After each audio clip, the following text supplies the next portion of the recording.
গতবার তোমাদের physical science এবং লাইফ সায়েন্সের মার্কস ডিভিশনটা বলেছিলাম। তার মধ্যে ফিজিক্যাল সায়েন্সের ছিল হচ্ছে যে কী করে 1x15 আনসারগুলো কী করে হয়, বা 1x20 বা 21 নম্বরের প্রশ্ন, 15 নম্বরের প্রশ্ন। আজকে যেটা বলবো সেটা হচ্ছে যে 15 নম্বরের যে প্রশ্ন থাকে মাল্টিপল চয়েস কোশ্চেন, এই বিকল্প ভিত্তিক উত্তরের আজকে প্রথম যে চ্যাপ্টারটা তোমরা সেটা জানো, সেটা হচ্ছে যে পরিবেশের জন্য ভাবনা, বহু বিকল্প ভিত্তিক। এই মার্কস হচ্ছে 1x15। এই 15 নম্বরের জন্য যে কোশ্চেনগুলো ইম্পর্টেন্ট আমি আজকে প্রাইমারি তোমাদের দিয়ে দিলাম। আমার কাছে এখানে আমার রেডি করা সম্পূর্ণ সাজেশন পেপার আছে, আমি সেখান থেকে দেখে কিছু ইম্পর্টেন্ট নোটস তোমাদের বলে দেবো। তার প্রথম চ্যাপ্টারটা আমি কিছুটা দিয়ে রেখেছি, সেটা দেখে নাও। যেমন ধরো বলছে নিচের কোনটি গ্রিন হাউস গ্যাস নয়?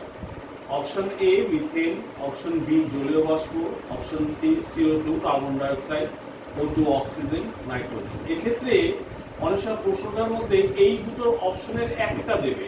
যদি অক্সিজেন থাকে তাহলে ইট ইজ রাইট আনসার, যদি নাইট্রোজেন থাকে তাহলেও এটা রাইট আনসার। অনেক সময় দেখা যায় প্রশ্নটা দিল নিচের কোনটি গ্রিন হাউস গ্যাস নয়? মিথেন, জলীয় বাষ্প, CO2 অর্থাৎ কার্বন ডাইঅক্সাইড এবং nitrogen. The right answer is nitrogen. এই জন্যই দুটো দিয়ে রেখেছি, অপশন যাতে নাকি দুখানা প্রশ্ন এখানে হতে পারে। সেকেন্ড কোশ্চেন, নিচের কোন মৌলটি ওজোন স্তরের ধ্বংসের জন্য দায়ী নয় বা দায়ী? অপশনগুলো যেটা ছিল সেটা হচ্ছে যে মিথেন, জলীয় বাষ্প, এটাকে H2O বাষ্প অনেক সময় লিখে দেয় টিচাররা। এই জলীয় বাষ্পের পরিবর্তে H2O বাষ্প বলে। জলীয় বাষ্প, CO2 carbon dioxide, CFC chlorofluorocarbon. This is the right answer. এই জন্য গ্রিন কালার করে দেওয়া আছে, তোমরা খাতায় টুকে নিতে পারো অথবা অন্য কোনো পদ্ধতি। তৃতীয় প্রশ্ন, বায়োগ্যাসের মূল উপাদান কোনটি? Option A CH4, it is methane, CO2 carbon dioxide, H2 hydrogen, H2S hydrogen sulphide, যেটা পচা ডিমের মধ্যে গন্ধ আসে। এর মধ্যে রাইট আনসার হচ্ছে তোমার CH4।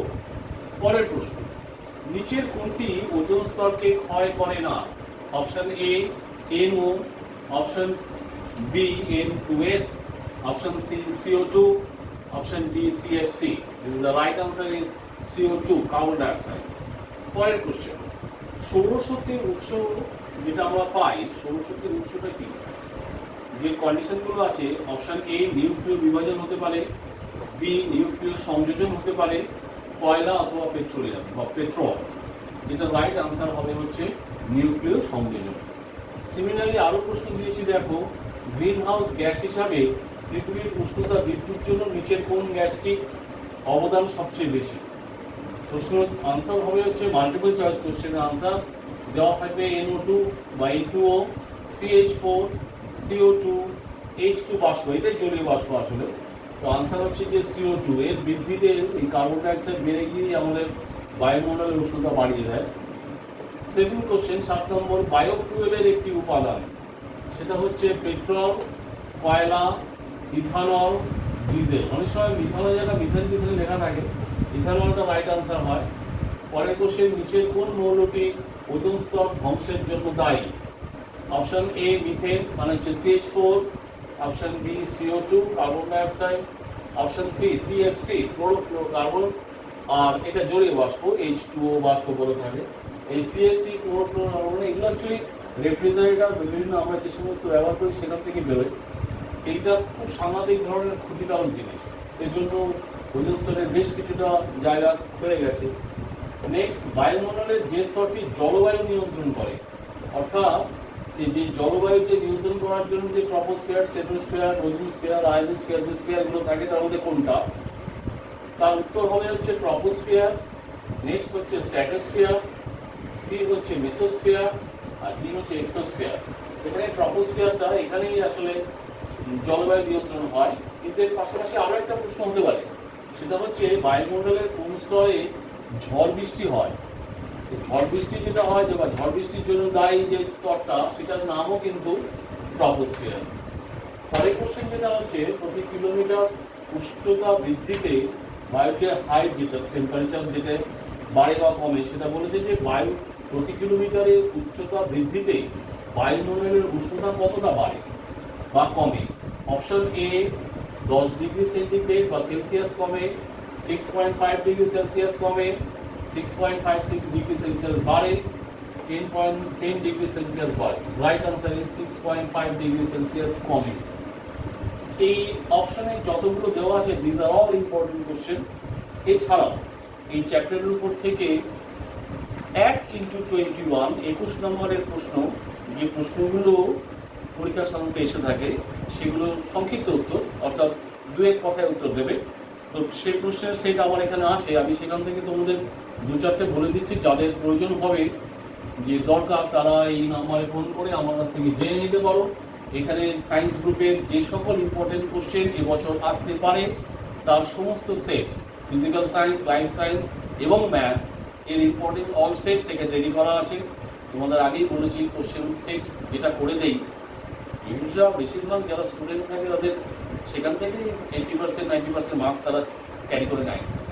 যদি প্রয়োজন হয় তাহলে নাম্বারে ফোন করো, আর আমি এখান থেকে 2-4টে বলে দিচ্ছি। যেমন ধরো 1 নম্বরের প্রশ্ন আসতে পারে, ট্রপোস্ফিয়ারের উচ্চতা বাড়ার সঙ্গে সঙ্গে উষ্ণতা বাড়ে, বা এই যে বাড়ে অথবা এই ভূপৃষ্ঠের উষ্ণতা বৃদ্ধির সঙ্গে এর যে কি সম্পর্ক তার উপর প্রশ্ন আসতে পারে। আলট্রাভায়োলেট রশ্মি কিরকম তার উপর প্রশ্ন আসতে পারে। এই সত্য, এগুলো যে সত্য মিথ্যা থাকে, এর সঙ্গে শূন্যস্থান পূরণ থাকে এবং এক কথায় উত্তর দেওয়া থাকে, এই সেইগুলো এর মধ্যে দেওয়া আছে। এখানে শুধুমাত্র যে এই চ্যাপ্টারের উপরে নয়, সমস্ত চ্যাপ্টারের উপরে প্রশ্ন দেওয়া থাকে। এই প্রশ্নগুলোর উপরেই সব কিছু তৈরি হয়। এর মধ্যে আবার তোমার দেখবে left hand side, right hand side, বা বাম পক্ষ ডান পক্ষ বলে, বাম পক্ষ স্তম্ভ ডান পক্ষের স্তম্ভ, এগুলো তোমাকে ম্যাচ করে দিতে হয়। এই ধরনের প্রশ্ন থাকে। যেমন নাকি ধরো বায়ুমণ্ডলের বায়ু, এখানে লেখা আছে যে বায়োগ্যাসের একটি ব্যবহার লেখো, এটা ইম্পর্টেন্ট প্রশ্ন। আরও ইম্পর্টেন্ট প্রশ্নের মধ্যে আছে 2-1টা, যেটা তোমাদের আরও বলে দিচ্ছি। দেখো ইম্পর্টেন্ট প্রশ্ন যেটা হয়, এখানে একটা বই যেটা আমি জোগাড় করে নিয়ে এসেছি বইটা, এই বইটার মধ্যে যে 2-3টে প্রশ্ন এখানে দেওয়া আছে, সেই 2-3টে প্রশ্ন মোস্ট ইম্পর্টেন্ট। একটা হচ্ছে কোলবেড মিথেন, এটা টিকা হিসাবে ছোট্ট করে চাইতে পারে, অথবা কোলবেড মিথেন কি সেটা জানতে চাইতে পারে। সেকেন্ড কোশ্চেন হতে পারে যে CFL এর পুরো নাম কি, অথবা LED এর পুরো নাম চাইতে পারে, অথবা বায়ুমণ্ডলের শীতলতম স্তরটার নাম কি সেটা চাইতে পারে। এবং আরেকটা আছে যে বায়ুমণ্ডলের কোন স্তরে ওজোন গ্যাসের স্তর বিদ্যমান। এই সকল ধরনের প্রশ্ন আছে। যদি ছোট প্রশ্ন পেতে চাও যার মান হচ্ছে 1, সেখান থেকে ইম্পর্টেন্ট প্রশ্ন হতে পারে যে মেথানোজেন কি, আর হচ্ছে যে জীবাশ্ম জ্বালানি কাকে বলে। এবছর প্যান্ডেমিক সিচুয়েশনের জন্য তোমাদের আগেই বলেছি যে বইয়ের বাইরে কোনো প্রশ্ন হবে না, বইয়ের মধ্যেই প্রশ্ন হওয়া স্বাভাবিক। যদি বইয়ের বাইরে প্রশ্ন হয়, যিনি শিক্ষক বলবেন সেটা তার বিবেচনার ব্যাপার, কিন্তু বইয়ের মধ্যে যে প্রশ্নগুলো হবে সেগুলো তোমাদের জানালাম। আর যেটা আছে সেটা হচ্ছে ধরো আসতে পারে হচ্ছে অলোক মেঘ বা সিরাজ কাকে বলে, গ্রিন হাউস এফেক্ট কাকে বলে। এরকম ধরনের সমস্ত প্রশ্ন এখানে রেডি করা আছে। এই প্রশ্নের আনসারগুলো, এই প্রশ্নগুলো তোমাদের পরীক্ষায় আসতে পারে। আরও একটা ইম্পর্টেন্ট প্রশ্ন হতে পারে, যেমন ধরো বায়ুমণ্ডলের কোন স্তরে মেরুজ্যোতি দেখা যায় সেটা হতে পারে, অথবা সৌর প্যানেলে সৌর কোষগুলি কোন ধাতব তার দ্বারা যুক্ত থাকে। এই ধরনের প্রশ্ন আসতে পারে। সুতরাং যেটা তোমাদের জানালাম যে ফিজিক্যাল সায়েন্সের যে সকল প্রশ্ন, যেটা 1 নম্বর করে আছে 15টা, 1 নম্বর করে আছে 21টা, এছাড়া কিছু বড় প্রশ্ন। এই চ্যাপ্টার থেকে বিশেষ কোনো বড় প্রশ্ন হয় না, সাধারণত 2 নম্বরে একটা বড় প্রশ্ন হয়তো দিতেই পারে, যেটা তোমাকে বললাম যে টিকা হিসাবে যেটা হতে পারে। আর এটার মধ্যে যেহেতু ফিজিক্যাল সায়েন্সের এই পার্ট পরিবেশের জন্য ভাবনা, এটা একটা প্র্যাকটিক্যাল সায়েন্সের ব্যাপার, সুতরাং এটা পড়লে পরে ভিতরে বিশেষ কিছু নেই। কিন্তু যেটা তোমাদের সবচেয়ে বেশি ইম্পর্টেন্ট, তোমাদের যেটা সবচেয়ে বেশি অসুবিধা হয়, সেটা হচ্ছে গ্যাসের ধর্ম বলে একটা চ্যাপ্টার আছে। এটা খুব অনেকের কাছে এই চ্যাপ্টারটা খুব ফটোমটো চ্যাপ্টার। এই গ্যাসের ধর্ম ব্যাপারটা ওদের কাছে খুব সমস্যা হয়ে দাঁড়ায়। আরেকটা হচ্ছে চলতড়িৎ, সেই চ্যাপ্টারটা খুব ইম্পর্টেন্ট। আরেকটা হচ্ছে আলো, লাইট, এরপর 17 নম্বরের প্রশ্ন থাকবে। এই চ্যাপ্টারটাও ইম্পর্টেন্ট। এই চ্যাপ্টার থেকে 1 নম্বরের প্রশ্ন যেটা 15 নম্বরে থাকে মাল্টিপল চয়েস কোশ্চেন, এবং অন্যান্য মিলে প্রায় অন্তত 8 থেকে 10 নম্বর এর মধ্যে চলে আসে। আর একটা যেটা প্রশ্ন যেটা আছে সেটা হচ্ছে পদার্থের ভৌত রাসায়নিক পদার্থের ধর্ম, কিছু কিছু আছে জিনিস, এই চ্যাপ্টারগুলো তোমাদের করতে হবে। আর রাসায়নিক গণনা, রাসায়নিক গণনা থেকে বেশি নাম্বার থাকে না। মোটামুটি তোমাদের এইটুকু জানালাম। জেনে রাখো যে এই চ্যাপ্টারগুলো সমস্ত নোটস আমার কাছে রেডি করা আছে, তোমাদের চাইলে তোমরা আমার কাছে সে সাহায্য নিতে পারো।